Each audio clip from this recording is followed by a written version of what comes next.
Earlier this week, over on the community tab on my channel, I asked you guys to drop your Packers related questions. So today I'm going to go over some of my favorite questions that you guys asked and give my answers to them. Let me know if you like this sort of video and I'll do it more often. Obviously, we're in the dry spell of the offseason in between mandatory minicamp and training camp where there's not much Packers news going on. So I thought it'd be a good idea to let you guys ask some questions and answer them here on this channel. But with Packers training camp right around the corner, if you do happen to be stopping by for the first time on this channel, I'd highly suggest going down and clicking that subscribe button. Once training camp is here, there's going to be daily videos every day of practice highlights, behind the scenes 11v11 footage, as well as practice takeaways. So would highly suggest going down, clicking subscribe, and also turning on post notifications. All right, so let's dive into the questions. Appreciate everyone asking a question over there. If yours didn't get picked, I'll likely do more of these videos, so don't worry.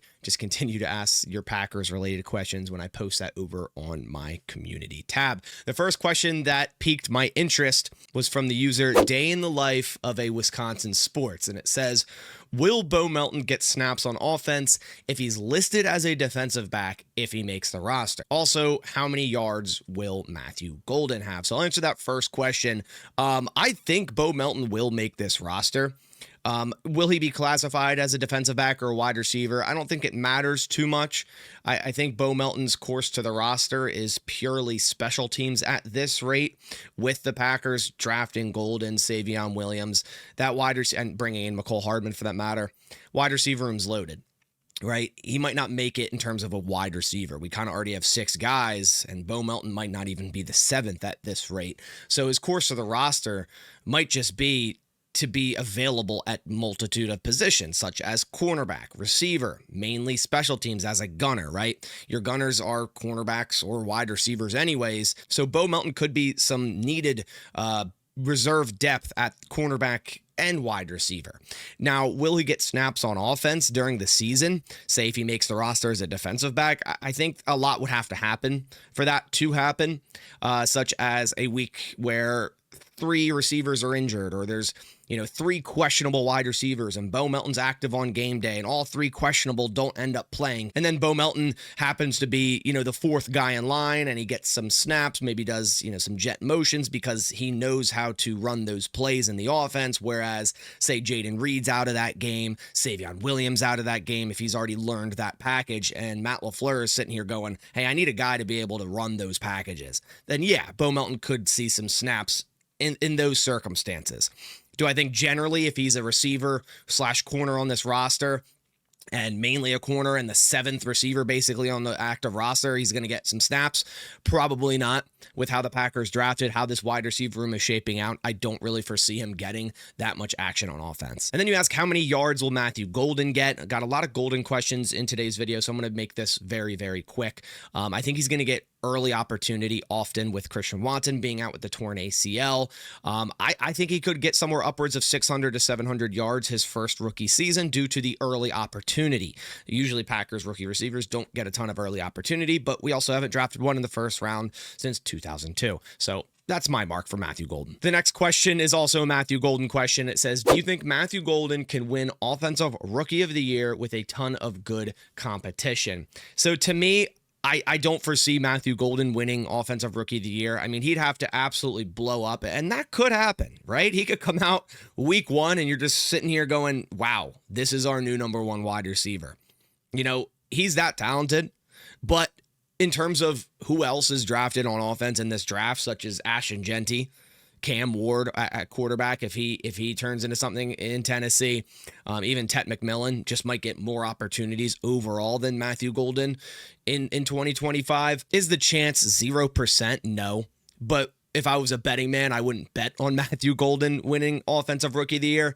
I think he's going to contribute a lot to this offense, and I'm really, really excited for him in this Packers offense, but I don't foresee him winning Offensive Rookie of the year 1. But I do see, very promising season from him, his rookie year. The third question, another wide receiver question. I promise it's not all wide receiver questions today. It's from user Nyazi44, and it says, in an ideal world, where every player is 100% healthy, who would be your preferred 3 wide receiver set with Dobbs, Golden, Reed, Wicks, Watson, and Williams? This was a hard question. When I was reading this one, I'm sitting here wondering, what would be my perfect 3 wide receiver set with all these guys healthy?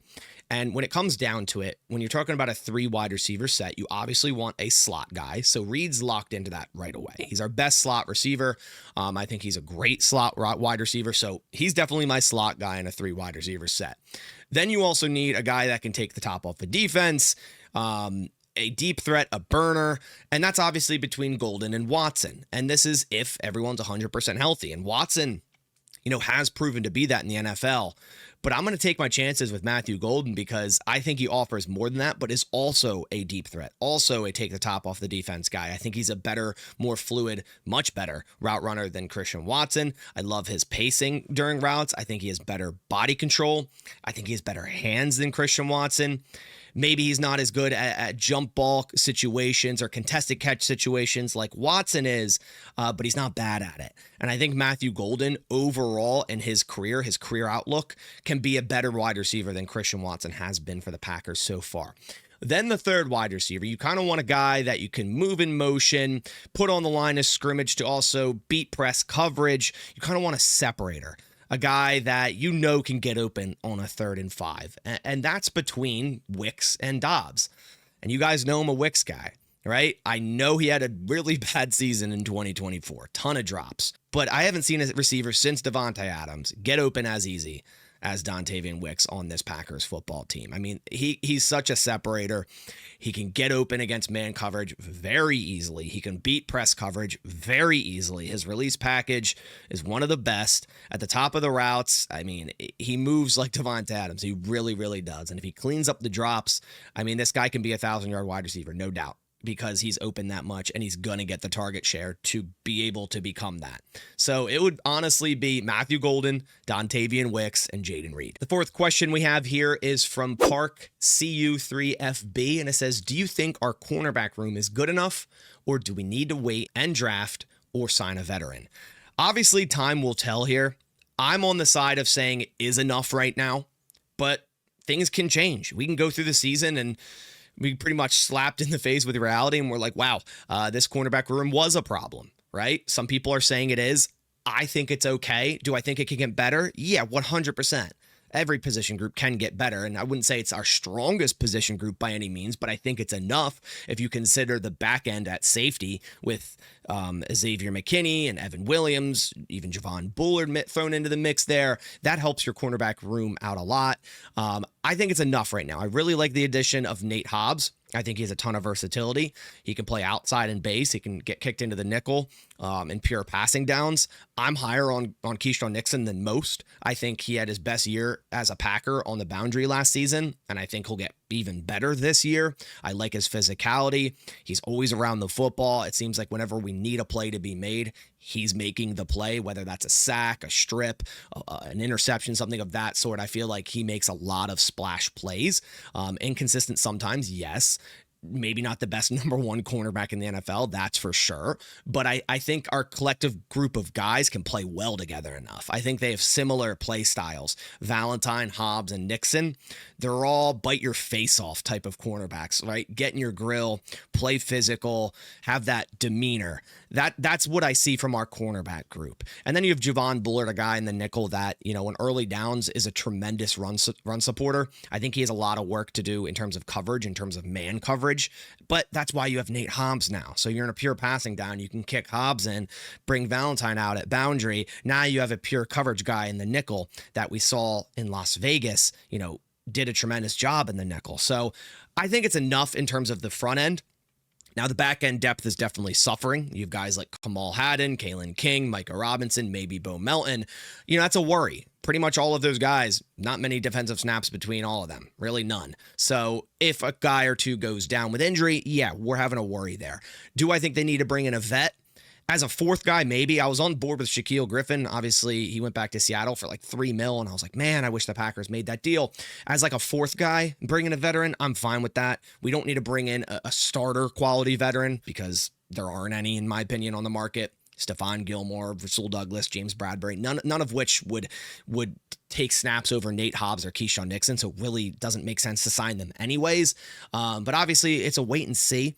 We'll see how the season goes, but there could be a realm where, hey, maybe it doesn't go that great, and maybe it's the one problem on the defense like pass rush was last year, and then we're talking about the Packers selecting a corner in the first round in the 2026 draft, and a lot of you are going, well, why didn't we just take a corner in this last draft, like Trey Amos in the second? Fully hear you guys, but right now, I think it's enough. We'll see how it goes. The fifth question we have today is from Jackson Verhoff, 1493, and he asked, what player needs to step up the most on offense, defense, and special teams to get the Packers over the top? Pick one player for each. So I'm going to start with offense. I think it's got to be a wide receiver, and I'm going to go Matthew Golden.